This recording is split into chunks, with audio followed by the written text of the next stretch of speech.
Дорогие братья и сестры, человеческий ум и мышление нуждаются, с одной стороны, в укреплении и развитии, а с другой стороны, в оберегании и защите от того, что их портит и приводит в расстройство. Ислам же заботится об этих двух вещах одновременно. К примеру, если прочитать слова Всевышнего из суры Аль-Ан'ам: «Пространствуйте по земле и посмотрите, каким был конец тех, которые сочли истину ложью», то этот аят призывает размышлять над историями прежних поколений и получать от этого назидание, что помогает развивать разум и укреплять мышление. Если же взять другой пример, как слова Всевышнего в суре Аль-Маида: «О те, которые уверовали, воистину опьяняющие напитки и азартные игры, каменные жертвенники или идолы и гадальные стрелы являются скверной из деяний дьявола, сторонитесь же ее», то в этом аяте приходит запрет на питье опьяняющих напитков, которые портят разум и приводят его в расстройство, что указывает на заботу ислама об оберегании здравости ума человека. Поэтому обязательным является заботиться об укреплении ума и оберегать его от того, что отклоняет от истины и приводит в негодность.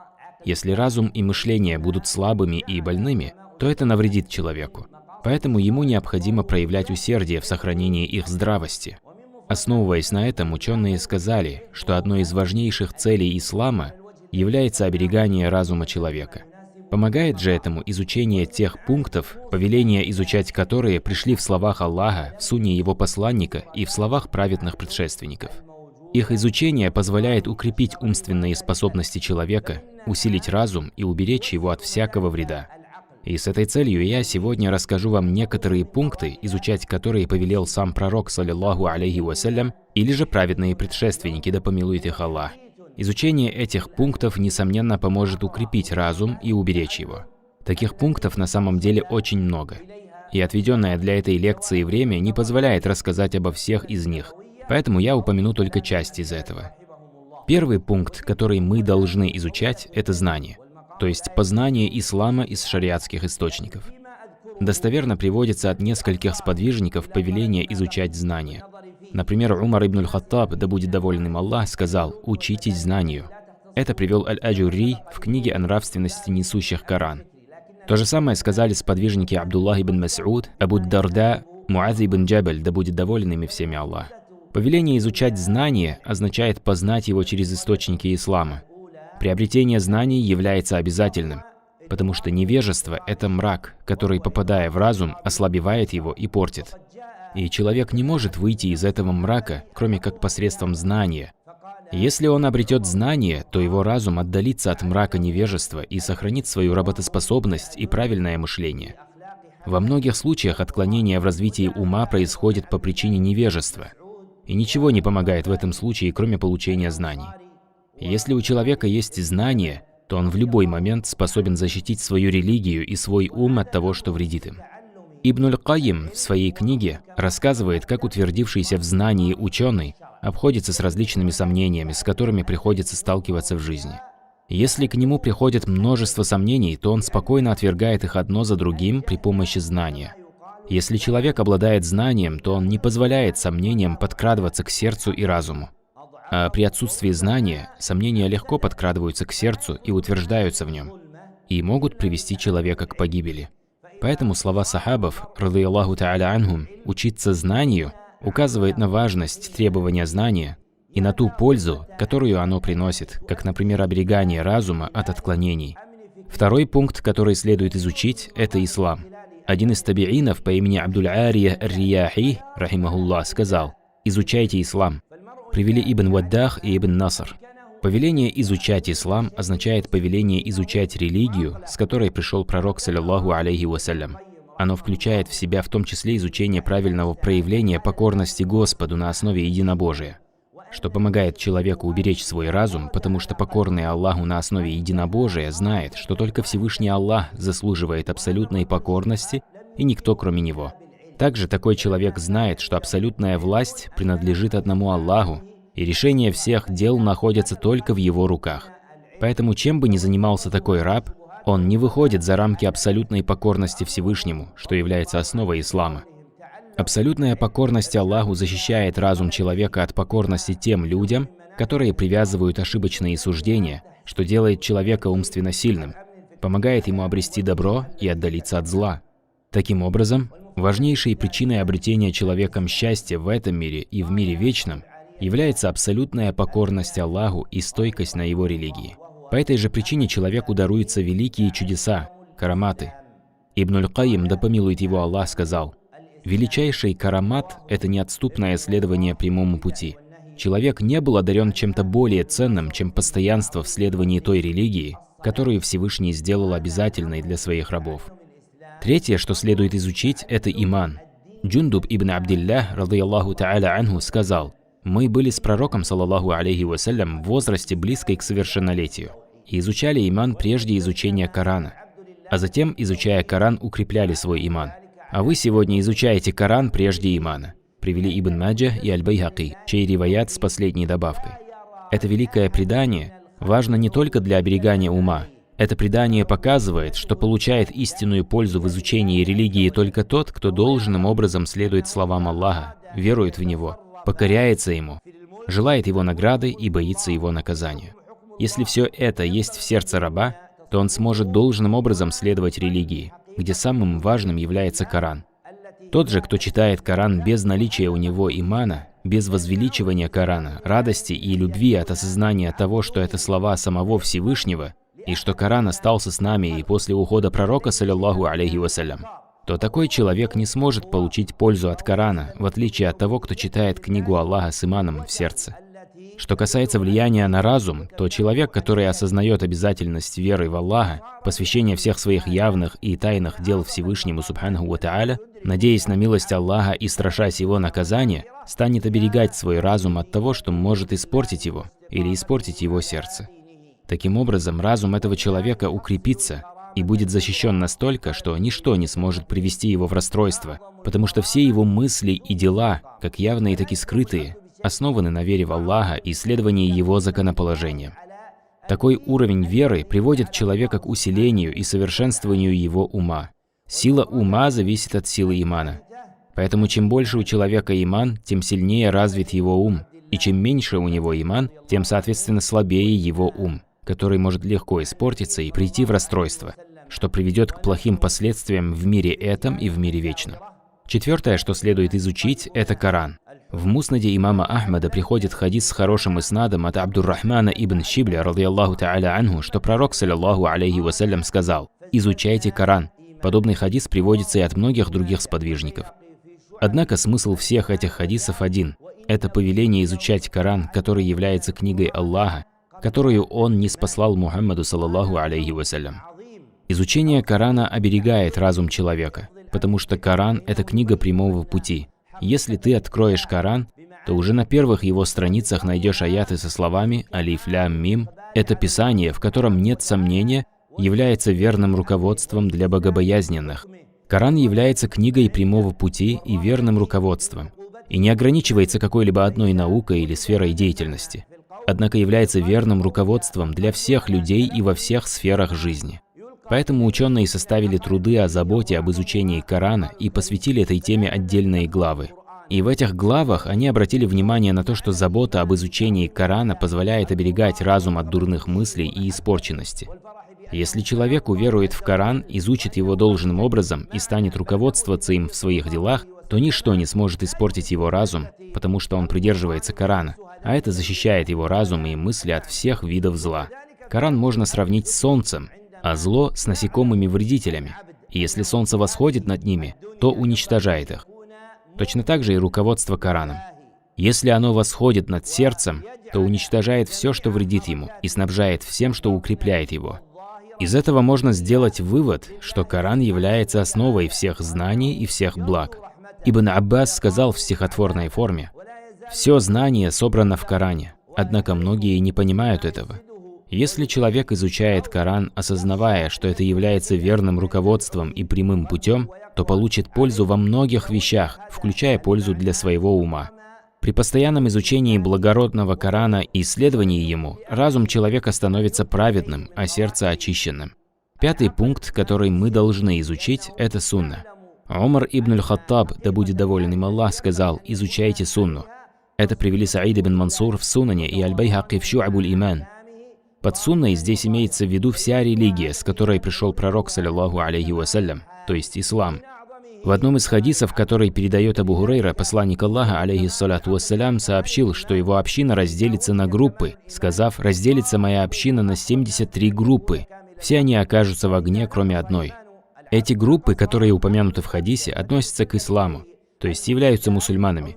И также сказано в хадисе, что они будут в огне. Однако стоит отметить, что мы не говорим о каком-то конкретном человеке, что он будет в огне. Эти слова пророк, саллиллаху алейхи вассалям, сказал с целью устрашения. Та группа, которая спасается от огня, это придерживающиеся должным образом той религии, с которой пришел пророк, саллиллаху алейхи вассалям. Эту религию обычно и называют сунной. Например, в одном из хадисов, который приводит Ирбад ибн Сария, да будет доволен им Аллах, сообщается, что пророк, саллиллаху алейхи вассалям, сказал: «Вы должны придерживаться моей сунны». В другом хадисе, который приводит Анас, да будет доволен им Аллах, пророк, саллиллаху алейхи вассалям, сказал: «Кто отвернется от моей сунны, тот не из нас». В обоих этих хадисах под сунной имеется в виду религия ислам, с которой пришел пророк, саллиллаху алейхи вассалям. Исходя из них, обязательным является для раба придерживаться сунны, то есть религии, а придерживаются ее должным образом только те, кто следует преданиям пророка, саллиллаху алейхи вассалям. Повеление изучать сунну означает в том числе следовать всему тому, с чем пришел посланник Аллаха, саллаллаху алейхи вассалям, из религии. Это является гарантией сохранности ума от отклонений и испорченности, потому что те группы, которые разделились и отдалились от сунны пророка, саллаллаху алейхи вассалям, сделали это по причине испорченности разума и умственных отклонений, которые привели их к ошибочным высказываниям относительно религии. То есть их умственные недостатки и ошибки в понимании доводов и законоположений Корана и Сунны привели их к неправильным выводам и ошибочным высказываниям. Если человек следует Сунне, то это оберегает человека самого, его ум и его религию от подобных последствий. То, что реально оберегает от всякого рода заблудших идей, которые постоянно возникают среди людей в разное время и в разных местах, это усердие в следовании религии, которая и называется сунной. Шестой пункт, который мы должны изучить, это фараид. Повеление их изучать приводится в хадисе, в котором сказано: «Изучайте фараид», то есть обязательные постановления. Подобный асар приводится также от Умара, который сказал: «Изучайте сунну и фараид», и от Ибн Мас'уда, сказавшего: «Изучайте фараид». Слово «фараид» в арабском языке несет в себе два значения. Первое, более общее значение, это обязательные предписания, которые называются фардами, и упоминаются в хадисе Кудси, и упоминаются в священном хадисе, где Аллах Субханаху ва Тааля сказал: «Не приближается ко мне раб чем-то более лучшим, чем выполнение таких дел, которые я сделал для него обязательными», то есть фардами. Второе значение слова «фараид» более узкое, это наука о наследстве. И в ранее приведенных преданиях имеется в виду оба значения этого понятия, то есть обязательные предписания и наследство. Их изучение, несомненно, помогает человеку укрепить разум и уберечь его. Однако в данном случае мы будем отталкиваться именно от первого значения этого понятия, а именно фарды, обязательные предписания. Если человек изучит их, то он получит пользу для своего ума с двух сторон. Во-первых, трата времени на изучение и выполнение обязательных предписаний занимает человека от безделья, которое ведет к умственным отклонениям. Во-вторых, кто приближается к Аллаху выполнением фардов и совершает их своевременно и должным образом, того оберегает сам Всевышний.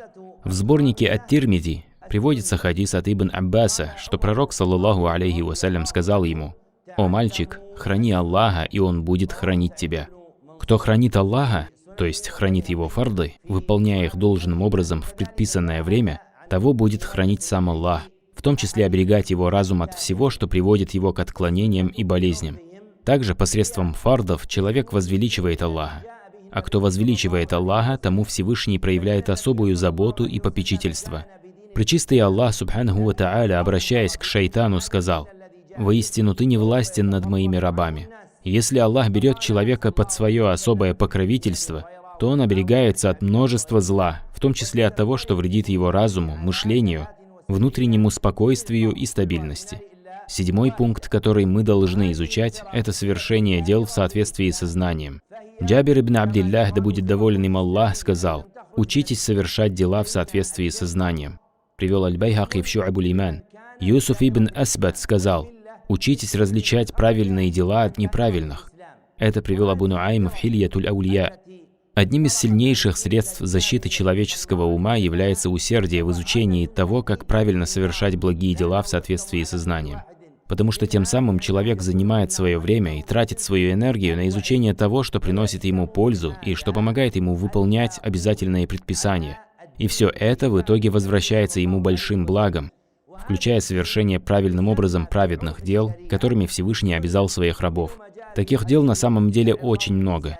Поэтому имам ан-Навави в своем сборнике хадисов Рияду Салихин посвятил этой теме целую главу, назвав ее главой о множестве путей блага, потому что путей обретения блага очень много. И если человек станет учиться практиковать в делах то, что приобрел из знания, то займет себя тем, что приносит пользу ему и его разуму, и отдалится от того, что его портит. Одним из имен Аллаха является Аш-Шакур, благодарный, а одним из его качеств – Аш-Шукр, благодарность. Кто занимает свое время получением знаний, того Аллах в знак благодарности одаривает наслаждением от выполнения его повелений и отстранения от его запретов. Ибн Таймия сказал: если ты совершил благое дело ради Аллаха и не получил удовольствия, то задумайся, было ли это дело совершено правильно, потому что Господь является благодарным. То есть Аллах непременно благодарит своих рабов за их праведные дела тем, что они чувствуют после совершения этого удовольствия. Аллах также является самым великодушным и самым благодетельным по отношению к творениям. Если человек построит с Аллахом Субханаху ва Тааля благое взаимоотношение, то и Аллах станет к нему благодетельным и проявит великодушие. Наслаждение от покорности и повиновения Аллаху приводит к здравости ума. Кому было даровано совершение благих дел ради Аллаха, любовь к Нему, тоска по Нему и привязанность к беседе с Ним, к тому никогда не смогут приблизиться дурные идеи и мысли, которые портят разум, в отличие от того, кто лишен всего этого. Если человек не занимает свое время полезным делом, то шайтан овладевает им. Умар ибн аль-Хаттаб сказал: «Мне ненавистно видеть, как человек сидит без дела и не делает ничего ни ради этого мира, ни ради мира вечного». Он сказал эти слова, желая указать на плохие последствия бездеятельности человека. Слова же Юсуфа ибн Асбата «учитесь различать правильные дела от неправильных», которые мы упомянули ранее, указывают на то, что мы должны совершать дела правильным образом, то есть так, как это указано в источниках шариата. Потому что человек может совершать какое-либо дело, но не так, как это соответствует сунне. Например, мы часто видим, как люди совершают намаз ради Аллаха, однако их намаз не соответствует тому, как это совершал пророк, саллаллаху алейхи вассалям. Однажды сподвижник Хузайфа ибн аль-Яман, да будет доволен им Аллах, увидел, как один человек молится, допуская грубые ошибки в руку и суджуде. И он сказал ему: «С каких пор ты совершаешь молитву таким образом?» Тот ответил: «В течение 40 лет». И Хузайфа сказал: «Если ты умрешь в таком состоянии, то умрешь не на том, с чем пришел посланник Аллаха, саллаллаху алейхи вассалям». То есть по причине того, что его намаз не является правильным и противоречит тому, как учил совершать его пророк, саллаллаху алейхи вассалям. Поэтому человек должен получать знания и совершать дела так, как это указано в источниках ислама, чтобы это благое дело было принято и не было неправильным, так как это не только не принесет пользу, но, возможно, и навредит. 8-й пункт, который мы должны изучать, это молчание. Джабир ибн Абдиллах, да будет доволен им Аллах, сказал: «Учитесь молчанию». Аль-Байхаки в Шу'абуль-Иман привел, что Абу ад-Дарда, да будет доволен им Аллах, сказал: «Учитесь молчать так же, как вы учитесь разговаривать». Молчание – это воздержание от разговора, имея возможность говорить. То есть это что-то большее, чем просто отсутствие речи. Может быть так, что человек молчит по причине того, что не может разговаривать. Здесь же имеется в виду тот случай, когда человек молчит, имея возможность высказаться. Если человек научится молчать, то выработает в себе такую привычку, которая указывает на его крепкую психику. Праведные предшественники проявляли большое усердие в изучении этого вопроса и применении его на практике. Ияс аль-Иджли сказал: «Я усердно учился молчать в течение 10 лет». То есть в течение 10 лет он учился правильно молчать и удерживать свой язык, пока не научился этому. Под молчанием и удержанием языка имеется в виду удерживание себя от произнесения того, что может стать фитной для тебя самого или для других. Когда человек обладает умением правильно молчать, он не высказывает то, что может привести к фитне. Такой человек старается не следить за множеством новостей и не передавать их от одного к другому, дабы это не навредило его разуму. Сердце того, кто умеет молчать, становится сильным, а ум совершенным. Удержание языка и немногословность укрепляют умственные способности человека. Праведные предшественники, да помилует их Аллах, хорошо знали об этом. и поэтому оценивали ум человека по его молчанию. Некоторые из них даже считали количество произнесенных ими слов от одной пятницы до другой, зная, что молчание укрепляет разум человека. А если разум становится крепким, то ничто не может отклонить его от прямого пути или испортить. Те люди, которые умеют молчать и разговаривать только тогда, когда это необходимо, являются самыми умными из людей, что в свою очередь указывает на полноценность их религии. Ты редко увидишь, как молчаливый человек страдает от расстройства ума. Больше всего этим страдают именно многословные люди, у которых есть слабость и отклонение разума по причине множества разговоров, что приводит их к проблемам, связанным с безопасностью, с экономикой, с семьей, с супружеской жизнью и тому подобное. Поэтому одними из последствий болтливости являются слабость ума и его расстройство, что указывает на то, что человек должен учиться молчать и проявлять в этом усердие, чтобы уберечь свой ум от всего, что вредит ему, нарушает его здравость и стабильность. 9-й пункт, который следует изучить, это кротость. Джабир ибн Абдиллах, да будет доволен им Аллах, сказал: «Учитесь кротости». Лейс ибн Саад много раз говорил своим ученикам: «Изучайте кротость прежде знания». Привел Ибн Абдиль-Бар в Джами Убаян аль-Ильми ва Фадли. Истинная кротость – это спокойствие души. Кротость удерживает человека от торопливости, что в свою очередь не дает ему спешить с выводами относительно различных идей и мыслей, которые могут испортить человеческий разум и навредить ему. Это качество дает человеку способность различать истину от лжи, будь это в словах, делах или убеждениях. Услышав какое-то мнение или увидев какое-то действие, выдержанный человек не спешит с выводами относительно правдивости или лживости этого. Он остается спокойным и делает разумный вывод. Это качество, несомненно, укрепляет ум и оберегает человека от отклонений. 10-й пункт, который мы должны изучить, это поклонение Аллаху должным образом. Хасан аль-Басри сказал другому табиину Абу Раджа аль-Утариди, да помилует их Аллах: «Разве не дошли до тебя слова Умара, да будет доволен им Аллах, который сказал, чтобы вы изучали арабский язык и учились поклоняться Аллаху должным образом?» Поклонение должным образом означает его выполнение в совершенстве, о чем упомянул Ибн Раджаб. Должным образом поклоняется Аллаху тот, кто выполняет его безупречно, полноценным образом. Сюда относится как внутреннее состояние человека во время поклонения, как смирение и покорность, так и внешнее состояние, как спокойствие органов тела, проявляя покорность и повиновение Аллаху Субханаху ва Тааля. Если раб будет поклоняться должным образом, то получит от этого пользу. А если будет поклоняться, проявляя упущение, то польза от поклонения уменьшится. В сборнике Абу Давуда приводится хадис с хорошим иснадом от Аммара ибн Ясира, что пророк, саллиллаху алейхи вассалям, сказал: «Воистину человек совершает свой намаз, однако получает награду только за 1/10 его часть, или 1/9 часть, или 1/8 часть, или 1/7, или 1/6, или 1/5, или 1/4, или треть, или половину намаза». То есть люди отличаются по награде за одну и ту же молитву в зависимости от того, насколько хорошо они ее совершили. Также касаемо поста, пророк, саллаллаху алейхи вассалям, в хадисе Абу Хурейры сообщил: «Кто не прекращает лживые речи, лживые поступки и безрассудство во время поста, то Аллах не нуждается в его воздержании от еды и питья». То есть, если, держа пост, он не желает осуществить поклонение должным образом, то в шариате не является целью поста всего лишь отказ от еды и питья. Однако требуется правильность и пригодность этого дела, которая достигается совершением его должным образом. Если раб станет поклоняться как следует, то его положение улучшится. Полноценное поклонение приводит к тому, что Аллах делает жизнь такого человека благим и счастливым, а ум совершенным. Всевышний Аллах Субханаху ва Тааля сказал: «Такие притчи мы приводим людям, но разумеют их только обладающие знанием». Под знанием здесь имеется в виду не только познание, здесь имеется в виду познание вместе с действием. Знание без следования прямому пути и без подчинения Аллаху не принесет пользу. Ибн аль-Кайим, да помилует его Аллах, в Фаваид сказал: «Если бы знание приносило пользу без совершения дел, то Аллах не стал бы порицать ученых людей Писания». Таким образом, если раб станет поклоняться Аллаху должным образом, то его разум укрепится и станет стойким на истине. И эта сила и стойкость обезопасят его от зла того, что его портит. Кто поклоняется Аллаху должным образом, тот обладает превосходной стойкостью разума на истине, потому что его не поражает то, что может его испортить. А если кто-то спросит: как же насчет хавариджей, которые упомянуты в пророческих хадисах как поклоняющиеся настолько много и усердно, что даже сахабы презирали свое поклонение по сравнению с их поклонением, Как же тогда их разум испортился настолько, что они вышли против исламской общины, начиная от сахабов и до сегодняшних дней? Как мы им ответим? Ответ состоит в том, что на самом деле они поклонялись много, но неправильно и недолжным образом.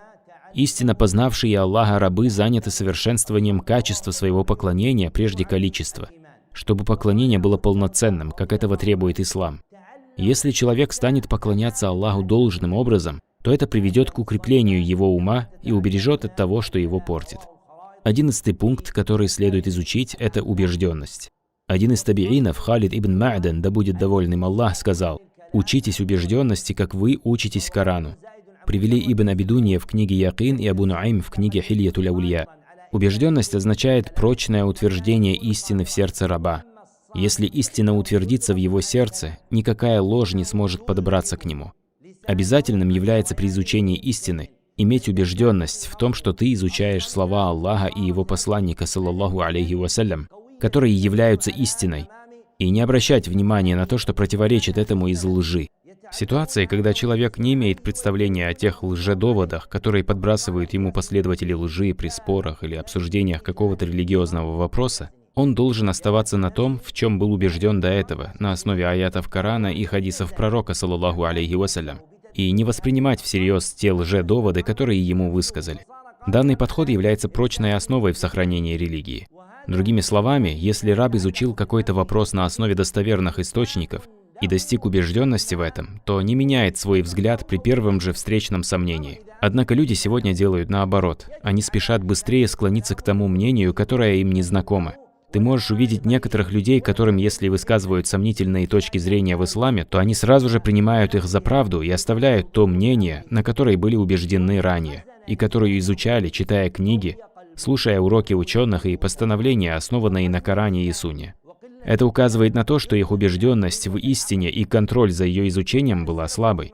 Если человек получил истинное знание, подкрепленное доводами из Корана и Сунны от обладателя знания, которому можно доверять, то в случае, когда ему высказывают какое-то мнение, он не будет спешить с выводами относительно правдивости этого. Иногда можно услышать, как некоторые говорят: «Мы изучили этот вопрос и выбрали такое мнение, о котором нам не говорили ученые». Это является невежеством. Потому что ученые, когда не упоминают тебе какое-то мнение, это не значит, что они не знают об этом. Однако они не упоминают тебе этого с целью уберечь твою религию. И если в твоем сердце утвердилось определенное знание на основе доводов, а затем ты услышал что-то противоречащее твоим убеждениям, то не спеши с выводами. Но возвратись с этим вопросом к тому, кто разъяснит тебе его правильным образом. Я приведу вам пример. Однажды я прочитал, как один из авторов пишет, что в аяте, где Аллах приказывает подчиниться руководителям, а именно в словах Всевышнего: «О те, которые уверовали, повинуйтесь Аллаху, повинуйтесь посланнику и обладающим влиянием среди вас», содержится довод на то, что руководителей должно быть несколько, а не один, так как слово «обладатели влияния» приходит во множественном числе. На первый взгляд, незнакомый с толкованием этого аята человек удивится такому толкованию и может сразу посчитать это за правду. В то же время тот, кто учится у обладателей знания и приобретает правильные убеждения от состоявшихся в науке ученых, сразу же обратится с этим вопросом к ним. Ученые же, как только услышат подобное толкование аята, разнесет это сомнение в пух и прах всего лишь одним предложением. А именно асаром, который приводит Аль-Бухари со слов Умара ибн Аль-Хаттаба, да будет доволен им Аллах, который сказал: «Аят, в котором говорится об обладателях влиянием среди вас, был ниспослан относительно Абдуллаха ибн Хузафа ас-Самий». То есть этот аят был ниспослан относительно скольких людей? Одного. Однако Аллах упомянул его во множественном числе не для того, чтобы указать на то, что руководителей должно быть сразу несколько, а ради возвеличивания этого дела, ради того, чтобы показать важность подчинения руководителям, что спрос за это будет суровым и что это важно для мирской жизни и для религии людей. Поэтому, чье сердце убеждено в достоверном знании, никогда не примет ошибочные суждения. Даже если он не знает, например, как правильно ответить на этот лжедовод, он не спешит с выводами, а возвращается с этим вопросом к ученым. Поэтому обязательно учиться убежденности. Если ты изучил достоверное знание, то должен достичь убежденности в этом, чтобы это знание не ушло от тебя. Если человек достигает такой убежденности, то это становится одной из величайших причин укрепления разума и мышления человека и оберегания его от того, что портит и приводит в расстройство. 12-й пункт, который мы должны изучить, это асары. Под асарами понимаются предания, которые пришли от сахабов, табиинов и последователей табиинов. Суфьян ас-Саури, да помилует его Аллах, сказал: «Изучайте асары. А кто скажет о религии что-либо, основываясь на своем мнении, то скажи, что его мнение подобно твоему мнению». Привел Хатиб аль-Багдади «Факих валь-мутафаких». Эти слова повелевают изучать асары, переданные от праведных предшественников, то есть от сахабов, табиинов и последователей табиинов, потому что именно через них приводится правильное понимание религии, которое есть в Коране и Сунне. Однако мнения, которые высказывают люди относительно религии, то об этом Суфьян ас-Саури и сказал, что его мнение подобно твоему мнению. То есть его мнение, как и твое мнение, не является доводом, так как религия не основана на мнениях. В последнее время распространились множество ошибочных суждений относительно религии, тогда как в первые времена понятие «мнение» ар-ра'й было связано с религиозными постановлениями относительно дозволенности и запретности. Но сегодня люди стали опираться в тех областях религии, которые познаются исключительно из Корана и Сунны, на мнение людей. Например, в вероубеждении. Человек говорит, что у него есть в этом вопросе свое собственное мнение, а у других людей свое. Это является ошибкой. Ислам не строится на мнениях людей. Всем известны слова Али ибн Аби Талиба, который сказал относительно масха, протирания носков: «Если бы религия строилась на мнениях людей, то протирание нижней части носков было бы более уместным, чем верхней части», привел Абу Дауд. То есть люди стали бы протирать нижнюю часть носков, опираясь на свою логику и мнение. Однако религия не опирается на мнение, а берется из того, что передано в источниках шариата. Поэтому в сборнике Абу Давуда приводится достоверный хадис от Ибн Аббаса, что пророк, саллаллаху алейхи вассалям, сказал: «Слушайте от меня то, что я передаю вам, и передавайте это другим, а те, кому вы передали, пусть передают следующим». То есть религия передается через прослушивание и передачу другим. Таким образом передавались и асары. Человек должен рассматривать и понимать хадисы и толкования аятов через призму того, что передается от сахабов, табиинов и последователей табиинов.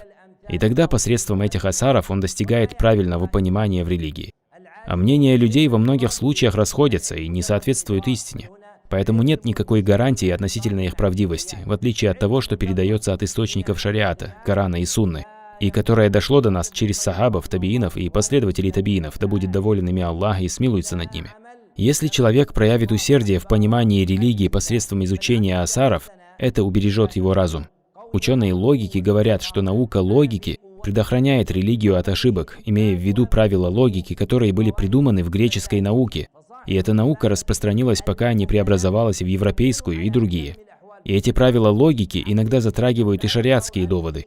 То есть они посчитали так из-за того, что между наукой логики и шариатом есть что-то общее, что оберегает разум от отклонений. Что касается асаров, которые передаются от праведных предшественников, да помилует их Аллах и будет доволен ими, то они подобны прочному правилу или завету, которому нужно следовать, чтобы правильно понимать религию, с которой был послан пророк, саллаллаху алейхи вассалям. И это будет являться крепкой опорой, оберегающей человека от отклонений и заблуждений. 13-й пункт, который нужно изучить, это намерение. Яхья ибн Аби Касир сказал: «Изучайте намерение». Под изучением намерения имеется в виду забота о деяниях сердца человека, потому что место намерения – это сердце. Если человек очистит и исправит себя внутри, то очистится и исправится снаружи. Вследствие этого разум человека укрепится и станет оберегаем от расстройств, и ничто не сможет испортить его или навредить ему, так как его сердце является праведным. Если человек избавится от дурных деяний сердца, как любовь к тщеславию или хвастовству, популярности среди людей, то это поможет ему посвящать все свои дела одному Аллаху субханаху ва тааля. Состояние такого раба будет таким, как его описал Ибн аль-Кайим словами: «Будь одним ради одного на одном пути», имея в виду путь истины и веры. Такой человек совершает дела с искренним намерением ради одного Аллаха субханаху ва тааля. Вследствие этого его сердце становится здравым, что в свою очередь делает здравым его и снаружи, а разум – крепким, далеким от отклонений, заблуждений и расстройств. Если же испортится намерение человека, то испортится и его сердце, что в свою очередь испортит человека снаружи. У некоторых людей разум портится по причине дурных намерений, как стремление превозноситься над другими людьми, или иметь много последователей, или чтобы его слова были услышаны людьми, и другие подобные деяния сердца, которые ведут к упадку разума. Если же разум человека исправится и станет полноценным, то исправится и намерение, так как полноценность разума приходит по причине света ислама. Если человек осознает, что ислам пришел ради того, чтобы люди поклонялись одному Аллаху, следуя его посланнику, саллаллаху алейхи вассалям, то не собьется с прямого пути, и этой религии ему будет достаточно. Суфьян ас-Саури, рахимахуллах, сказал: ученый не нуждается в людях, но люди нуждаются в нем. Потому что ученый, знающий и придерживающийся истины, не совершает дела ради людей, он совершает их ради одного Аллаха субханаху ва тааля, что делает его религию здравой, а сердце спокойным, вследствие чего он не нуждается в других. Но люди нуждаются в ученом, чтобы обучиться у него прямому пути, доказательствам и верному руководству. 14-й пункт, который мы должны изучить, это понимание хадисов, то есть фикхуль хадис. Суфьян ибн Уейна сказал: «О хранители хадисов, учитесь правильному пониманию хадисов», привел Хатиб аль-Багдади в «Факих валь-мутафаких». Под фикхом хадисов подразумевается их правильное понимание, и это является одной из наук хадисоведения. Составители наук о хадисах из числа поздних ученых, как Ибн Саллях, затем Аль-Ираки и Ас-Суюти, привели более 90 видов наук о хадисах, но не упомянули фикхуль хадис. Однако Абу Абдиллах Аль-Хаким, автор книги Ма'рифату улюмиль хадис, сказал, что одной из наук о хадисах является фикхуль хадис, которая изучает хадисы, их иснады и постановления, которые выводятся из этих хадисов. Все это указывает на важность понимания того, что передается от посланника Аллаха, алейхиссалату вассалям, потому что это помогает практиковать то, к чему призывает ислам. Хадисы, которые передаются от пророка, саллаллаху алейхи вассалям, в форме его высказываний или действий, или решений по какому-то делу или описаний, содержат в себе верное руководство. И правильное понимание этих хадисов кроется в фикхе этих хадисов, то есть в правильном понимании его смыслов, которое ведет к правильному выполнению того, к чему они призывают. Например, ты слышишь один из ценных хадисов, который приводится в Сахих Муслим, где пророк, саллаллаху алейхи вассалям, сказал: «Религия – это искренность». Его спросили: «По отношению к кому, о посланник Аллаха?» И он ответил: «По отношению к Аллаху, Его книге, Его посланнику, руководителям и простому народу из числа мусульман». Если ты захочешь практиковать то, о чем говорится в этом хадисе, то нуждаешься в правильном понимании того, как это делается, то есть каким образом осуществляется искренность по отношению к Аллаху, Его книге, Его посланнику, руководителям и простому народу из числа мусульман. И если ты не поймешь этот хадис правильно, ограничиваясь только внешним его смыслом, то совершишь ошибку в практиковании этого хадиса, а также навредишь своему разуму. Потому что иногда человек понимает смысл хадиса ошибочно, поверхностно, тогда как его смысл на самом деле другой. Поэтому человек должен изучать правильное понимание хадисов, которые приводятся в сунне пророка, саллаллаху алейхи вассалям. Если человек поймет слова пророка, саллаллаху алейхи вассалям, должным образом, то это поможет ему оберегать разум, так как правильное понимание хадисов ведет к благому образу жизни и защищает от испорченности. К сожалению, в последнее время распространилось такое явление, как понимание хадиса только по внешнему смыслу или по собственному представлению о нем, даже среди тех, кто причисляет себя к знаниям. Ты можешь увидеть, как кто-то говорит: внешний смысл хадиса указывает на то-то и то-то. Хотя под внешним смыслом хадиса он имеет в виду свое собственное мнение и представление относительно этого хадиса. И если поискать это мнение среди слов ученых, то не найдешь такого мнения, даже если будешь листать книги ученых разных веков. Правильное понимание хадисов не достигается таким образом. Пророк, саллаллаху алейхи вассалям, передавал хадисы сподвижникам, они в свою очередь передавали табиинам, а табиины передавали следующему поколению табиинов. И таким образом были переданы хадисы пророка, саллаллаху алейхи вассалям, от одного поколения к другому. И если ты изучаешь фикхуль хадис, то тебе следует возвращаться к тому, что передали эти поколения праведных предшественников. Иногда все это возвращается к изучению асаров, а иногда к знанию арабского языка. Ошибки и упущения в знании арабского языка могут нанести серьезный ущерб разуму. Хасан аль-Басри и Абу Амр ибн Аля сказали, что причиной заблуждения нововведенцев является их незнание арабского языка. Именно из-за этого у них сложилось ошибочное понимание арабских текстов из источников шариата. Эта проблема существует и по сей день. Даже многие арабы не знают арабский язык должным образом. Они являются арабами по происхождению. Но если обратить внимание на их арабский язык, то он очень слабый для понимания текстов Корана и Сунны.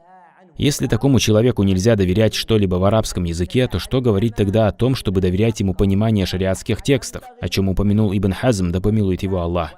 15-й пункт, который следует изучить, это профессия или ремесло. Умар ибн аль-Хаттаб сказал: «Учитесь профессии», привел Ибн Аби-Дунья. Под профессией здесь имеется в виду какое-либо ремесло, как, например, каллиграфия или чертеж, или вязание и тому подобное. Занятость такими делами исправляет сердце и позволяет ему не заниматься теми вещами, которые вредят. Если у человека нет такого занятия, которое он хорошо знает и которым мог бы заниматься в свободное время, то это портит ум и тело человека. и приводит к плохим последствиям, как различные отклонения и безрассудные мысли. Все это по причине того, что ему нечем заняться в свободное время, и нет у него такого дела или профессии, которое он хорошо знает и которым мог бы занять свое время. Ученые всегда заботились об этом вопросе. Наибольшее, чему они уделяли время, это каллиграфия. Это занятие люди оставили в последнее время, однако это является неправильным в вопросе воспитания и исправления. Люди всегда нуждаются в умении правильно и красиво писать. Это приносит пользу человеку со всех сторон. Если человек должным образом овладеет какой-либо профессией или специальностью или занятием, то будет проводить время с пользой, что в свою очередь убережет его разум от того, что его портит и приводит в расстройство. 16-й пункт, который следует изучить, это нравственность. Хишам ибн Абдиль-Малик, известный амиядский предводитель, сказал: «Изучайте нравственность». Привел Аль-Харауи в Замуль-Калям. Ибн Аль-Каим сказал: «Благой нрав является источником благополучия и счастья, а дурной нрав – источником бед и несчастий. Если нрав человека станет благим, то он будет счастливым в обоих мирах. Если же его нрав будет дурным, то его ожидает несчастье как в этом мире, так и в мире вечном. Да убережет нас Аллах от несчастья. Человек обязан учиться благонравию, то есть таким нравам, повеление украшаться которыми пришло в источниках шариата, и посредством которых Всевышний возвышает степени человека.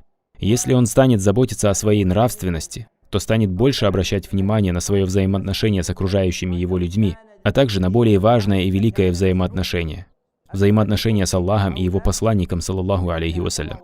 Благонравие приводит человека к обереганию разума и мышления, так как он обладает благими качествами и избегает запретных вещей, которые приводят к злым последствиям. Поэтому, если человек обладает благим нравом, то это позволяет ему уберечь разум, укрепить его и очистить. Это и есть некоторые важные пункты, которые я упомянул вам и которые требуют должного изучения и рассмотрения. وصلى الله وسلم على نبينا محمد وعلى آله وصحبه أجمعين.